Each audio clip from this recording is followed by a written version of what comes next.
Welcome back to our video lecture discussion, Q&A discussion, asynchronous dialogue going on with our week 2 readings, media culture and social influence. Jonathan has a question of sorts. Let me see here. About Arthur A. Burger's Media and Society book.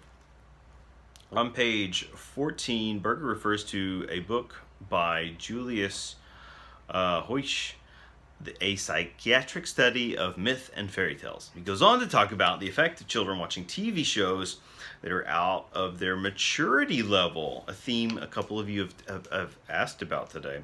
Based on this theory, do you believe that's why millennials are the generation of anxiety and all types of mental health issues? Again, I needed to copy paste them serial killer style and put all of these sort of millennial questions in a row today. The fascinating insights from those in attendance. I can't help but think about baby boomers, right? I think about millennials. It gets me thinking about baby boomers. Didn't baby boomers help give rise to the pharmaceutical industry, right? Like, didn't they sort of give up on their free love initiatives to bring in like tons of corporate profits and all this kind of stuff, and give way to the opioid crisis or something like that? I'm asking a question. Who am I? Who am I to have all the information? I'm just asking. I'm just here hanging out with you guys. But there is something to, and this is yet another reason we need ongoing research in these areas, in the areas of health, in particular, but research on food and diet, changes in food production, changes in dietary intake, right? The kinds of stuff we consume. It's not just the media we consume, but maybe even the food we consume, and then what we're doing with our time. Maybe the time we consume media, typically we're not sort of active, we're not moving. So that loss or lack of exercise could be a contributing factor. So all of those combined, maybe it's not just the media content, the consumption itself, it's what we're replacing it from that can lead to some negative side effects in young people. And so again, that, if anything, it advocates our need for research.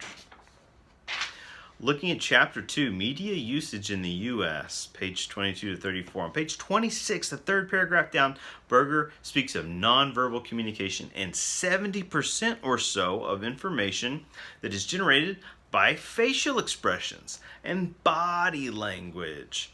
Do you think this is why so many miscommunications take place through text message? Because the receiver cannot hear a tone of voice, nor facial expressions, nor body language to assess the intent of the statement's accuracy? Yes. This is absolutely sort of on the nose of what you're getting at here. Our majority of our communication is nonverbal. And that does pose problems when we start to shorthand our lives into more and more emailing, more and more texting. And then one silver lining I've already mentioned is that thankfully someone sort of brought us back to where we already came from with things like, hieroglyphs and whatnot. Emojis, because we are then able to attach some emotional language, right? Some symbolic language to those linguistic words that so easily can confuse our audience of at typically an interpersonal level. On page 27-28, there are references to two models, theories by different men, Jacobson, linguist, Laswell, a political scientist, do you think that their professional stance heavily influences the structure and view of their models and theories? For example, Laswell's heavily resembles the scientific method. Yes, of course it does, right? Just like just like in the world of business, just like in the world of entertainment, just like in the world of politics, just like in the world of even ministry, okay? Education. We're constantly cycling through the same innate problems that bring us back to, concerns of the human condition. And different theories are always going to reflect the theorist, right, that helps develop those theories. And once again, they're part of a process, okay? Just like any, business, you need to be constantly improving. You need to be constantly moving in with positive momentum for the trajectory of the organization. The same is true for theorists, right? They're looking to validate claims, create rich and nourishing and important hypotheses that can lead to exciting studies and breakthroughs and information and knowledge. And all of that information can even be tied to areas like health, right? Medical science breakthroughs, business breakthroughs. We wouldn't have, we wouldn't be able to interpret our social media usage accurately without some of the qualitative and quantitative statistics that help us understand just what we're doing with all this digital culture, right? Yeah. And so that kind of content is really important.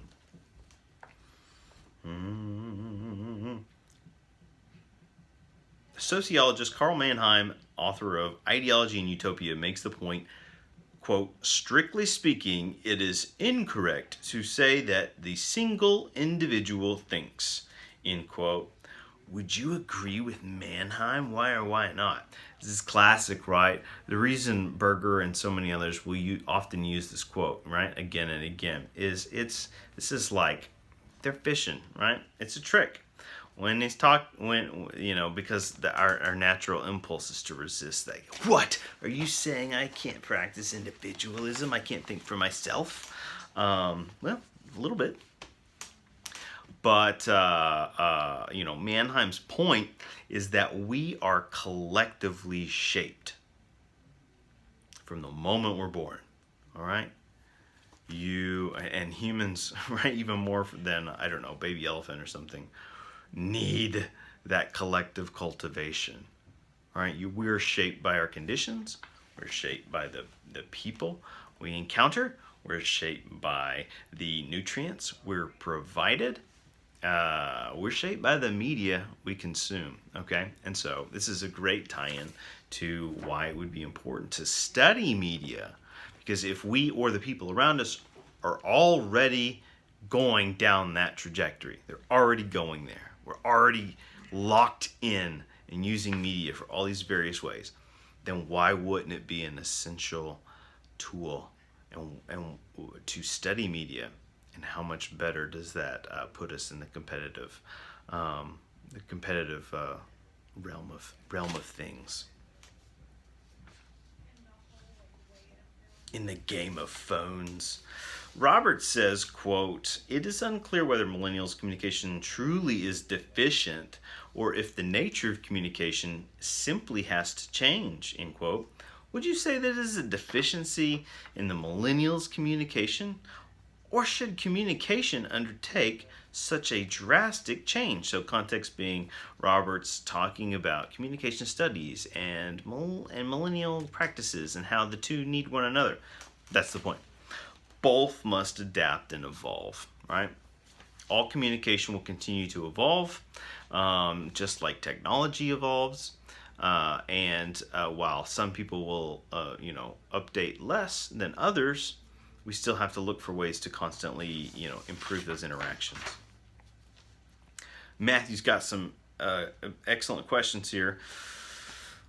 Oh, back to the Everything or Nothing documentary. Hopefully you all enjoyed this. I think there's just tremendous takeaways. I think it's quite revealing. Going back to even John's question, I think you can. I would be willing to bet, especially based on our discussion posts on D2L. I would be willing to bet that we experienced people in this class both watching the documentary through that lens of the dominant hegemonic meaning. I would be willing to bet we watched people or had that folks in our class watched it through a negotiated lens, negotiated meaning, right? And I definitely can. I would. Not going to. Can't say anything incriminating. I am positive that there was an oppositional response to the documentary as well. So look at us. Look at that diversity there. Exciting. And if you want to talk more about it, come into office hours sometime and let's dish. Given Fleming's real-life experiences with espionage and his proclivity to the same personality traits as Bond, can it be said that he is living his life through the media he created? That he used it as a mechanism to battle his own mental illness even? Well, in terms of living his life through the media he created, how ironic, since Fleming passed away, right, died of some complications before the franchise really became just everything it's kind of evolved into like pop culture ephemera itself, right, floating around in the infinite space. It had reached that global iconicity while he was still alive, but arguably, he just didn't have the longevity of life to be able to kind of transform himself. That's something to think about. It could be said that even getting the Bond franchise off the ground took a perfect storm of puzzle pieces to fall together, right? Great art. It comes under immense pressure and vast creative collaboration. Not necessarily claiming Bond is great art. I'm just saying, the things that last, oftentimes, especially in mass media, are these tremendous collective experiences, collective productions. Anymore, if a novel reaches certain popularity, rights almost immediately opt for movies and so on. Does the success of the Bond franchise point to it being the original catalyst for this common procedure? Okay, so this is getting at a great point here in that, it's hard to just absolutely say, well, this was the first instance of that, or the first type of X, but it was one of these industry changing models, right? It launched a franchise. It was one of these inaugural global franchises of mass popularity and just immense profitability, right?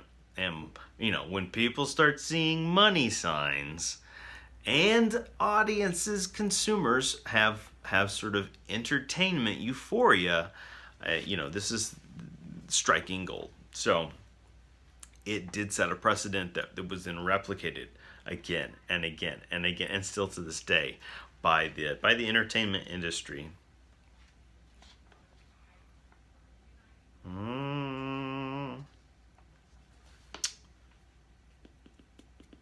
Okay, Kathleen Glenister Roberts. In the introduction, the book says that public speaking will always be relevant, regardless to advances in the media. Why is this? What makes it such a valuable skill? I'll keep this one short and sweet. It's something we talk about when we are bringing folks into the major. Communication skills, written and oral, habitually, annually reported by businesses, by large organizations, by presidents, by CEOs, by managers, by companies, top to bottom. Communication skills, written and oral, the number one issue area they see in their employees and they wish were improved. What an amazing opportunity we have as comm majors, to improve our communication skills on all fronts. I can't think of a better way. And we'll continue this with our final session